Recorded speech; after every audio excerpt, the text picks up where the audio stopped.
तो hello everyone, आप सभी का स्वागत है मेरे यूट्यूब चैनल के इस नए वीडियो में। तो आई होप आप सभी लोग अच्छे होंगे और अच्छे स्टडी कर रहे होंगे। तो आज के हम इस वीडियो में लेके आए हैं कक्षा 10वीं के आज के हम इस वीडियो में कक्षा 10वीं के मैथ का चैप्टर 5 समांतर श्रेणी या अर्थमेटिक प्रोग्रेस को आज हम इस वीडियो में कुछ बेसिक लेवल या कुछ उनके जो होता है कॉन्सेप्ट होता है उसको आज हम इस वीडियो में समझेंगे। तो फिर हम इस वीडियो में क्या करने वाले हैं, उसका बेसिक कॉन्सेप्ट हम समझेंगे और बाद के कुछ वीडियो में हम उसके कुछ क्वेश्चन को सवालों को हल करेंगे। तो आज के हम इस वीडियो में जो हमारा क्या है समांतर श्रेणी है क्लास 10वीं के मैथ का चैप्टर 5 समांतर श्रेणी अर्थमेटिक प्रोग्रेस।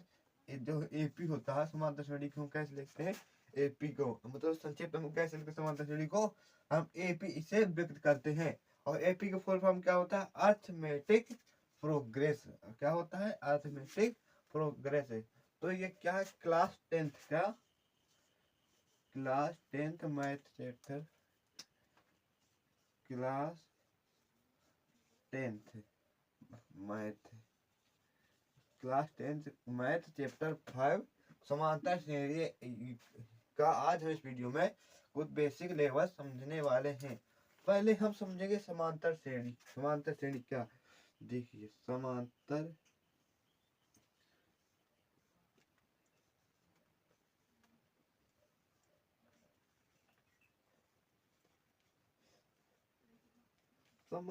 श्रेणी क्या, समांतर श्रेणी क्या है। देख समांतर श्रेणी देख, किसी समांतर श्रेणी मतलब किसी भी समांतर श्रेणी का एक वह श्रेणी जिसमें एक पद दूसरे पद से मतलब पहले पद से दूसरा पद पहले पद दूसरे पद से घटाने या जोड़ने से किसी श्रेणी का तीसरा मतलब उसी श्रेणी का तीसरा पद प्राप्त होता है, उसे हम समांतर श्रेणी कहते हैं। मतलब कह सकते हैं वह श्रेणी जिसके पदों में एक निश्चित अंतराल होता है या अगला पद कोई निश्चित संख्या या निश्चित संख्या जोड़ने या घटाने से प्राप्त होती है, उसे हम क्या कहते हैं, समांतर श्रेणी। मतलब लिख देंगे वह श्रेणी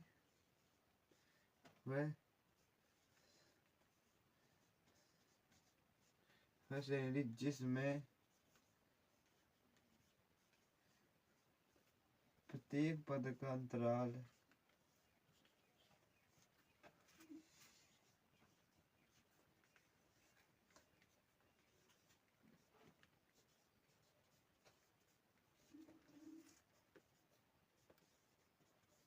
बराबर होता है। वह श्रेणी जिसमें प्रत्येक पद का अंतराल बराबर होता है, या लिख देंगे कि को किसी लिख देंगे कि किसी श्रेणी का तीसरा पद किसी श्रेणी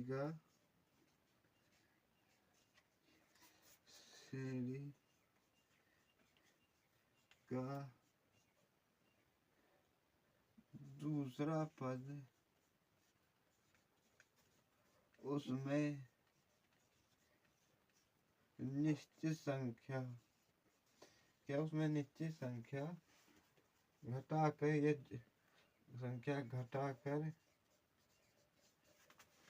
या जोड़ कर प्राप्त की जाती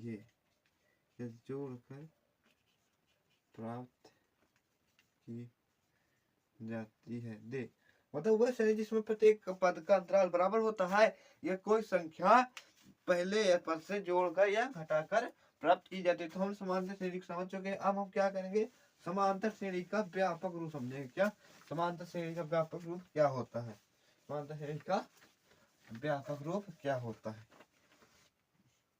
देखिए समांतर श्रेणी का व्यापक रूप होता है A plus D A plus 2d plus 2d A plus 3d ये क्या है, हमारा समांतर श्रेणी का व्यापक रूप है जो अनंत तक जाती है। तो इसमें हम क्या समझेंगे, ए क्या है, ये ए है श्रेणी का प्रथम पद है, श्रेणी का प्रथम जो ए हमारे इधर पे रहता है क्या होता है, श्रेणी का और प्रथम पद। और डी क्या है, डी है सर्वांतर, क्या सर्वांतर, सर्वांतर। आपके समझ नहीं है कि सर्वांतर प्रथम पद का, जैसे मान लीजिए कोई श्रेणी कैसी, श्रेणी 2 4 6 8 10, ये है जैसे हमारी श्रेणी। इसमें ए क्या होगा, जो ए होगा वो हमारा 2 होगा। और सर्वांतर कैसे निकालते हैं, सर्वांतर उसका डी बराबर होता है A2 माइनस A1, मतलब द्वितीय पद में से पहले पद को घटा करके हम क्या सर्वांतर निकाल लेते हैं। जैसे हम इसमें घटाएंगे डी से घटाएंगे तो क्या इसमें क्या 4 माइनस 2 आएगा, तो डी बराबर कितना आ जाएगा हमारा यहाँ पर, डी क्या आ जाएगा 2। मतलब इस समांतर श्रेणी का क्या है, समांतर डी है, प्रथम पद ए है, हा? तो हम इस समझ चुके हैं। जैसे मान लीजिए किसी समांतर श्रेणी का हमें किसी समांतर श्रेणी का कौन सा पद 8वां 9वां पद ज्ञात करना है, उसके लिए सूत्र क्या होता है। देखिए जैसे आपको किसी श्रेणी का 10वां पद ज्ञात करना है, ए 10, मतलब यहाँ पर n होता है, जैसे यहाँ पर पदों की संख्या की जाती है, कितने पद ज्ञात करना है, ए जैसे 8 ए निकालना, तो यहाँ पर सबसे पहले ए लिख दिया जाता है, फिर इस वाले पद में से एक घटाकर यहाँ पर लिख दिया जाता है नौ डी। यहाँ पर किसी भी श्रेणी का हम किसी भी पद को ए और डी की मदद से ज्ञात कर सकते हैं। तो आई होप आपके ये इतना कॉन्सेप्ट समझ में आया होगा। तो हम थोड़ा सा और इसको समझेंगे। जैसे मान लीजिए हमको बताना होगा कि समांतर श्रेणी है या नहीं, तो हमको क्या करना होता है, समांतर श्रेणी है या नहीं बताने के लिए हमको उनके क्या करना है था, सर्वांतर जो होते हैं D1 बराबर D2 दिखाना होता है। अगर हम किसी समांतर श्रेणी के दो पदों का समांतर D1 में D2 बराबर कर देते हैं, तो कह सकते हैं कि वो हमारी क्या है, समांतर श्रेणी है। क्या है, समांतर श्रेणी है।